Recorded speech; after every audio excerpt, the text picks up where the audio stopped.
Scruffy Tales presents Banana Split, a Bim Puff adventure. Read by Sarah, Fema, Jordan, and Isabel. Completely facing the wrong direction.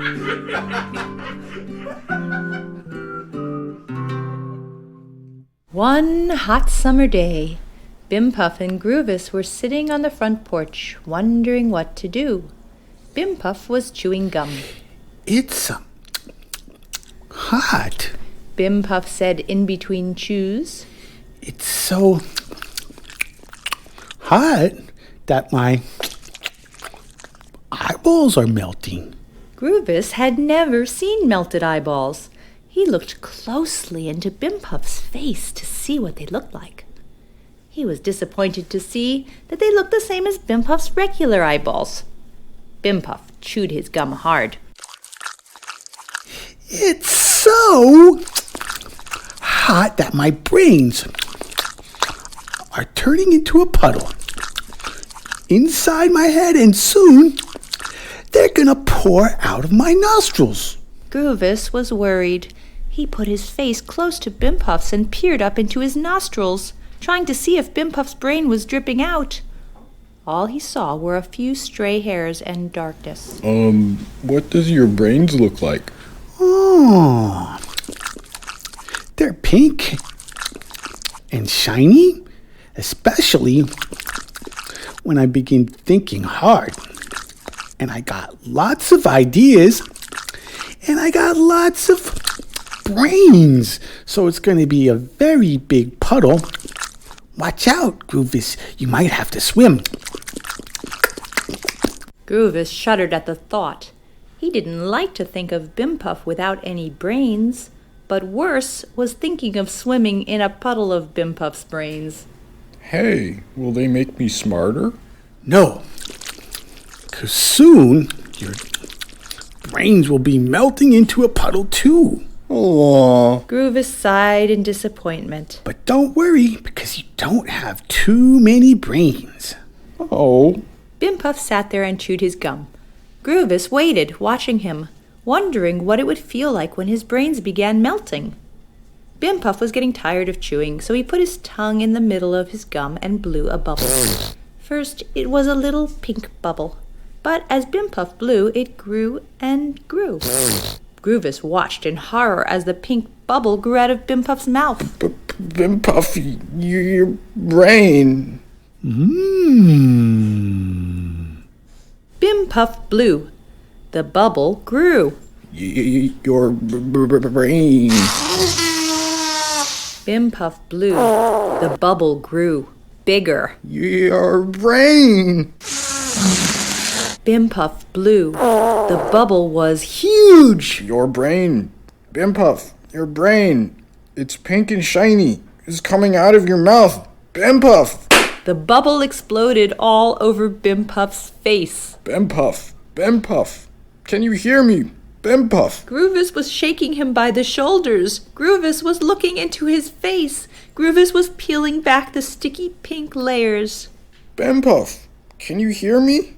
Do you have any brains left at all? Do you? Oh, speak to me, Bim Puff. Speak to me. Groovis, you wagglehead. That's my gum. Now give it back. He grabbed the gum out of Groovis's paws and stuffed it back into his mouth. Oh, it's ruined now, Groovis. It's all nubbly. Now I'll just have to spit it out. He was about to spit it out on the sidewalk when he remembered what his mama had always said about chewing gum. When you're finished with your chew, in the bin or it'll stick on you. Got to find a bin. Oh, here we go. Can't I have your gum, Bim Puff? Can't I, huh? Huh? I like nubbly. No, because I have a better idea. Look what I found. He pulled out an old brown banana. A cloud of excited fruit flies were hovering around it. Oh, Bim Puff, that smells heavenly. Let's eat it now. No, I have a better idea. Let's call Darvisina. Maybe she can make us some ice cream. Bim Puff took out his communication can and yelled into it. Darvisina, We found a lovely, smelly, rotten old banana, and we were wondering if you could make us some lovely ice cream to go with it. Darvasina was in her kitchen when she heard Bimpuff yelling at her, so she picked up her communication can and screamed back. Ice cream for banana splits? Great idea on this beastly hot day. But I'll need some ingredients so I can make them properly. Stay where you are. I'll send you a list.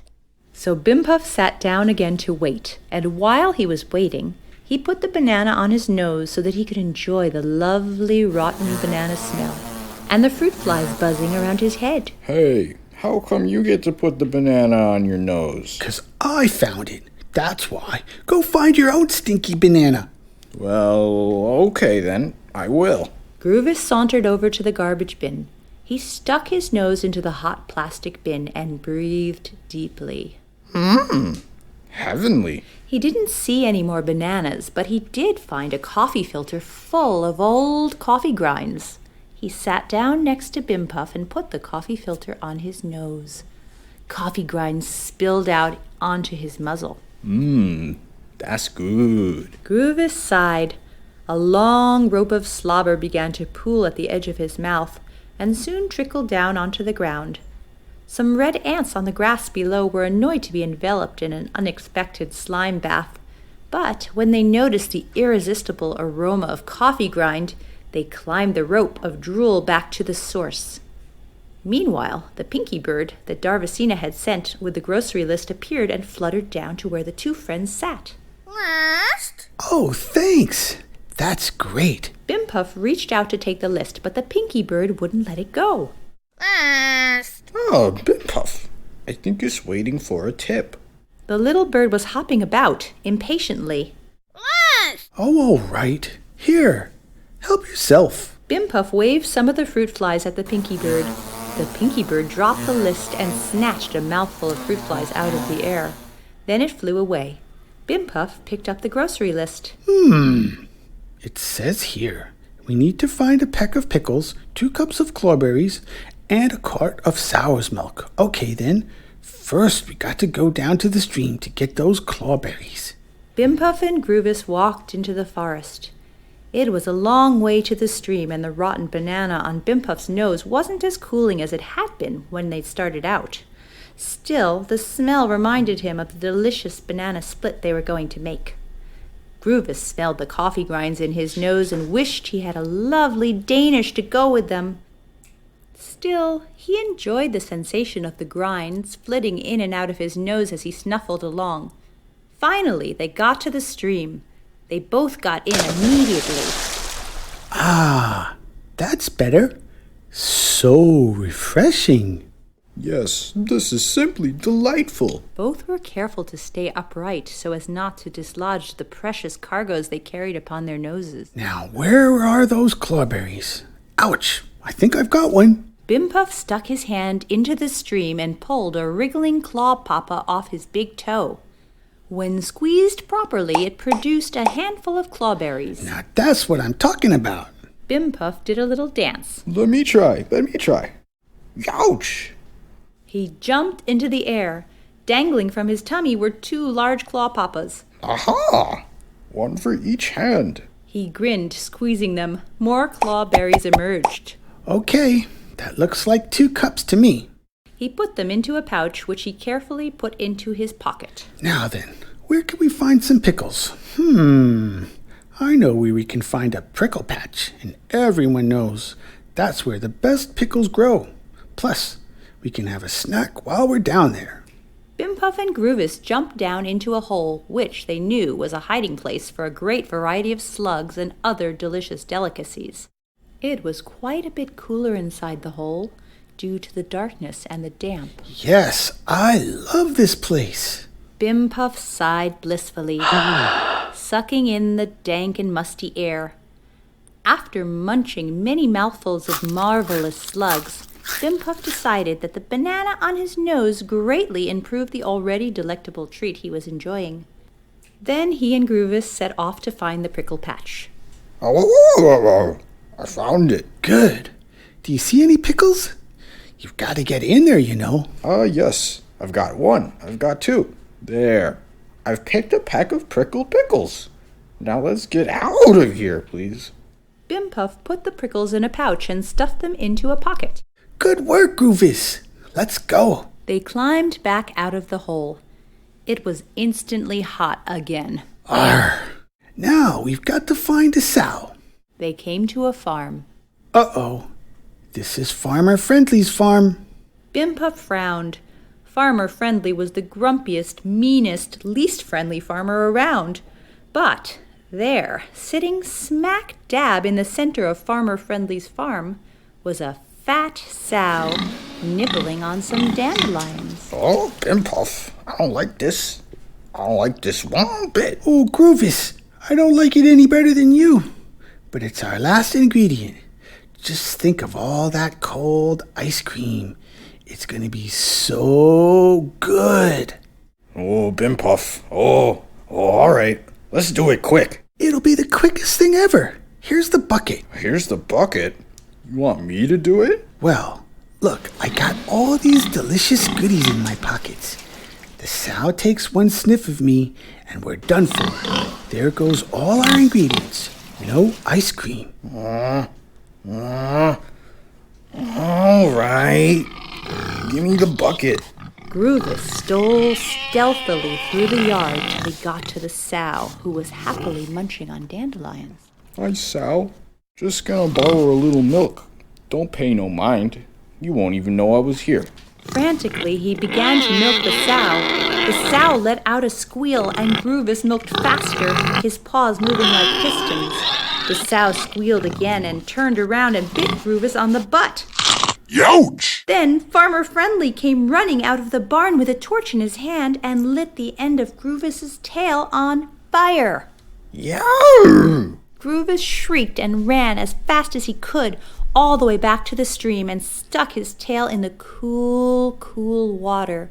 Steam rose from the burnt patch, which had been a hairy tuft at the end of his tail, but now ended abruptly in a charred lump. Okay. What's the rush? Pants on fire? Whoops. Bad joke. He saw Groovis's poor lumpy tail. Lucky you had so much fur there, wasn't it? Here, you can hold the banana. Oh, gee. Thanks, Bim Puff. Groovis sighed. He put the banana on top of the coffee grinds. The smell did make him feel better. Well, we have everything now. Let's go to Darvasina's kitchen. Happily, they skipped up the path to the tree where Darvasina lived. Bim Puff knocked on the trunk, and amongst the branches above, a shutter opened, and Darvasina poked her head out. Well, it's about time you two got here. What took you so long? I've made all the preparations. Just send up the ingredients. She dropped a basket down to them. Don't forget to put that precious banana in. Groovis carefully removed the banana from his nose. Coffee grinds? Brilliant idea, Groovis.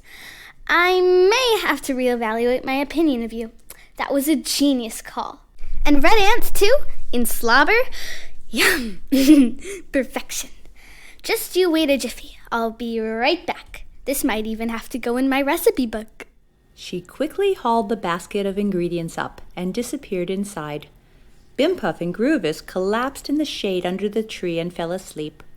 When they woke up, they found a nice cold pitcher of slug juice on a table set up with a checkered tablecloth and 2 tall glasses with crazy straws in them.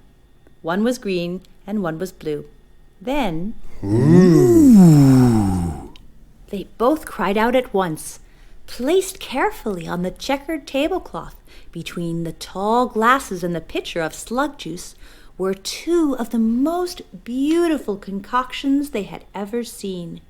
Heaps of whipped sour cream sat atop, scoops of clawberry ice cream, which was bedazzled by pickle brittle and sprinkled with candied coffee grinds. Long slices of rotten banana decked the sides of the crystal boat, and the whole confection was beautifully drizzled with red ant fudge, which was nice and spicy. Yum, yum! Was it worth it, Groovis? Oh, Bim Puff. It sure was.